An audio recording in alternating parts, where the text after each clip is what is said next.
Hello, in front of me I've got Suzuki S-Cross. In this video I'll show you how to enter instrument cluster settings and how to manage them.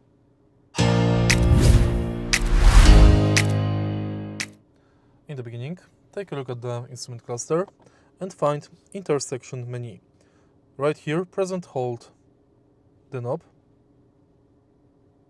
and here we can find DSBS, LDP, ACC, ISA, TSR, BSMR, RCTA settings, driver monitoring, door lock, light settings, oil change, auto start stop, TPMS, distance units, fuel economy units, language, and economy reset settings. We can also change instrument cluster contents, animation, startup sound, notification sounds, or reset settings to factory defaults. To navigate through it, twist this knob left or right. If you found this video helpful, please leave like, comment, and subscribe.